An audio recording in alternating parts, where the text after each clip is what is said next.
అజీవ్ గారు, అయితే 1 year back జరిగిన దానికి కేసులు పెట్టడం ఏంటని మీరు అడిగారు. ఆ లాస్ట్ 5 years లో కూడా మీరు సినిమాలు తీశారు, ఈ గవర్నమెంట్ మారిన తర్వాత మానేశారు. ఎవరికి టైం వచ్చినప్పుడు వాళ్ళు నడిపిస్తారని ఎందుకు అనుకోవట్లే మీరు? ఎవరికి టైం వచ్చినప్పుడు వాళ్ళు నడిపిస్తారంటే ఏం నడిపిస్తారు? అంటే మీరు పొలిటికల్ మూవీస్ చేయనన్నారు కదా, ఇప్పుడు కూడా చెయ్యొచ్చు కదా. ఎందుకు చేయాలి? మూవీస్ చేయడానికి నా రీజన్. అప్పుడు భయపడ్డారు అనుకోవచ్చు కదా దాన్ని. నేను చెప్పింది ఎప్పుడు వ్యూహం రిలీజ్ అవ్వక ముందు చెప్పాను, నేను ఇంకా పొలిటికల్ మూవీస్ చేయను. ఎందుకు చేయని చెప్పానంటే నాకు ఆ సెన్స్ ఆర్ డీలేస్ అంతా చిరాకేసింది. అది ఇది అన్ని చెప్పి నా మొత్తం టైము 1 year వేస్ట్ అయిపోయింది దాంట్లో. దాని మూలాన ఆ విధంగా నా డెసిషన్ తీసుకున్నాను. అది నేను చెప్పింది. సో మీడియా గురించి మీడియా కూడా ఉండాలి అని చెప్పి ఉండాలి అని చెప్పలేదు, బాగుంటుంది పోనీ కుదరదు. ఎందుకంటే మీకు నాన్ స్టాప్ ఎవరు టెలికాస్ట్ చేసింది వాళ్ళకి డేటాబేస్ లో రికార్డ్ అయ్యి ఉంటుంది. మీ మీద ఆరోపణలు చేశారు, లేకపోతే మీ బొమ్మలు ఇలా కార్టూన్ రూపంలో వేశారని చాలా చెప్పారు కదా. సో దాని మీద మీరు కేసు ఫైల్ చేసుకోవచ్చు కదా, మీకు స్కోప్ ఉంది కదా. నాకు అవమానం జరిగింది అని. నాకు టైం లేదు, ఎందుకంటే నేను బతికేది ఎవడో నా మీద అన్నాడు, ఆడేదో అన్నాడు అని వాడు వెనకాల పట్టలో నా టైం నేను వేస్ట్ చేసుకోను. నేను అది చెప్పేది. అందుకని you have to leave it. అదేమి దాన్ని సీరియస్గా తీసుకోకూడదు. తీసుకోవాలని చెప్పట్లే నేను, ఎందుకంటే we have become a part of that eco system in the social media. దాని నుంచి ఎవరు బయటపడలేరు. అప్పుడేంటి, అది మనం ఏం చేయలేం కాబట్టి దాంతోపాటు we have to adapt to it. అది నేను చెప్పింది. వర్మ గారు, ఈ మొత్తం ఎపిసోడ్ అంతా కూడా మిమ్మల్ని బాగా డిస్టర్బ్ చేసినట్టుంది. సో ఇప్పుడు ఇదేంటంటే అది నేను ఎలా ఉన్నాను అనేది మీ దృష్టిలో ఫీల్ అవుతుంది. ఇప్పుడు ఫర్ ఎగ్జాంపుల్ నేను ఒక చిన్న ఎగ్జాంపుల్ వేస్తాను. నాగార్జున చాలాసార్లు అక్కడ కూర్చున్నాడు. నాగార్జునకి ఏదైనా హిట్ వచ్చినప్పుడు ఏమన్నారంటే కొంచెం ఏమో తేజస్సు ఉన్నాడు, స్పెషల్గా ఉంటాడు, అందుకని చూడండి ఎంత అలా అని చెప్పేవారు. ఫ్లాప్ వస్తే దిగాలుగా కూర్చున్నాడండి, అది ఎవరు వెళ్ళట్లేదేమో పాపం అనేవారు. ఇంకో దాంట్లో చేస్తే ఇంకో దాంట్లో. సో ఎప్పుడన్నా ఎవరు ఎలా ఫీల్ అవుతారని వాళ్ళు చూసిన దృష్టి పెట్టి ఉంటారు. ఇంకొక ఎగ్జాంపుల్ ఇస్తాను. రితిక్ రోషన్ సూపర్ స్టార్ అయినప్పుడు మన ఫస్ట్ టైం ముగ్గురు ముస్లింలు, ఆమిర్, సల్మాన్, షారుఖ్ పెద్ద హీరోలు, ఇప్పుడు మన హిందూ కూడా వచ్చాడని ఒక చిన్న టాక్ వచ్చింది 2001లో, బ్యాక్ ఇన్ 2000. అప్పుడు రితిక్ రోషన్ ఫిల్మ్ ఫేర్కి డాన్స్ చేస్తూ ఉంటే షారుఖ్ వచ్చాడు గెస్ట్గా. వీళ్ళందరూ షారుఖ్ మొహం మీద కెమెరా పెట్టి చూడండి ఇక్కడ నవ్వట్లేదు, లోపల కుమిలిపోతున్నాడు, అదేమో ఇదేమో ఇది అంతే. ఎవరు షారుఖ్ ఏమనుకుంటే ఎవరికి తెలియదు అసలు అక్కడ.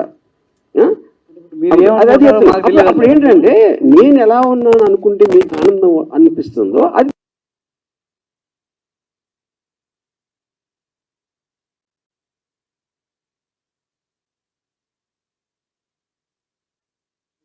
భయపడ్డారు, అందుకే వేలేసాడు.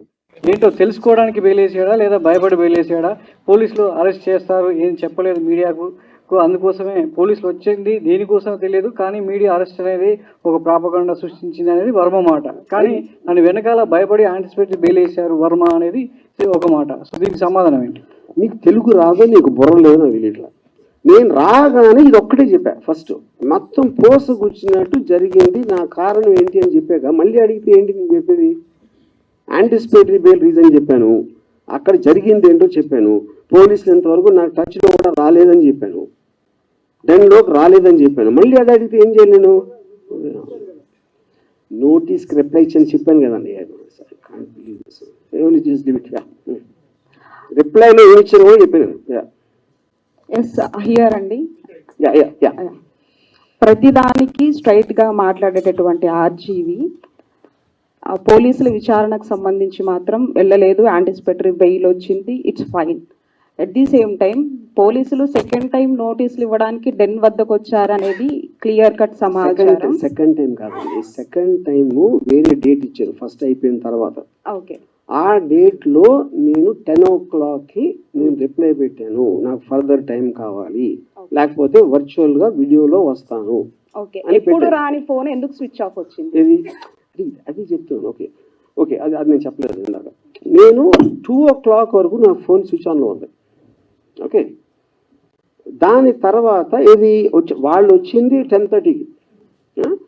2 o'clockకి స్విచ్ ఆన్ చేసిన దానికి ఒక్కటి మీడియా వాళ్ళు విపరీతంగా అందరూ ఫోన్ చేసింది, ఏమైపోతుంది, పోలీసు ఎందుకు వచ్చారు, బ్లా బ్లా బ్లా బ్లా బ్లా ఇది అది నా వర్క్ ఉంది. సెకండ్ రీజను, నేను యాంటిసిపేటరీ బెయిల్ చేసినప్పుడు దానికి ఒక 5 వేరే వాళ్ళు చేస్తున్నారు ఒకేసారి అన్న దాని మీద, దానికి ఎలాంటి స్కీమ్ అయ్యి ఉంటుంది, ఎందుకు చేస్తానని హరాస్ చేయడానికని ఆలోచించడానికి నాకు కావాల్సిన టైం దానికి నేను స్విచ్ ఆఫ్ చేశాను. అది ఎప్పుడైతే డెసిషన్ తీసుకున్నానో ఇమీడియట్గా స్విచ్ ఆన్ చేసి ఇక్కడే ఉన్నానని చెప్పాను. వర్మ గారు, మీరు సంవత్సరానికి ముందు జరిగింది ఇప్పుడు ఎందుకు మళ్ళీ తీస్తున్నారు అంటున్నారు.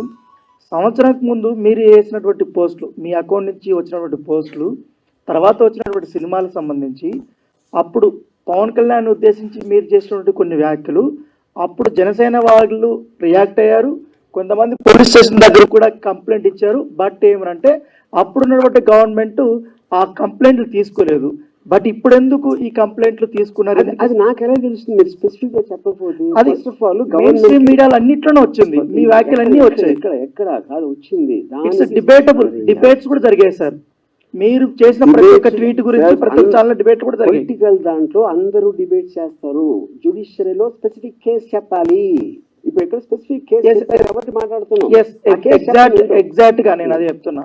మీరు పెట్టినటువంటి 3 గాడిదలకి ఆ ఫోటోలు పెట్టారు కదా, 3 ఫోటోలు, అదేను వ్యూహం సినిమాలో పవన్ కళ్యాణ్ పోలినటువంటి వ్యక్తి పెట్టి అక్కడ ఉన్నటువంటి సందేశాలు కానీ వ్యాఖ్యలు కానీ వాటి మీద జనసేన వాళ్ళు మీ డెన్ దగ్గరకు వచ్చారు, మీ పైన ఆరోపణలు చేశారు,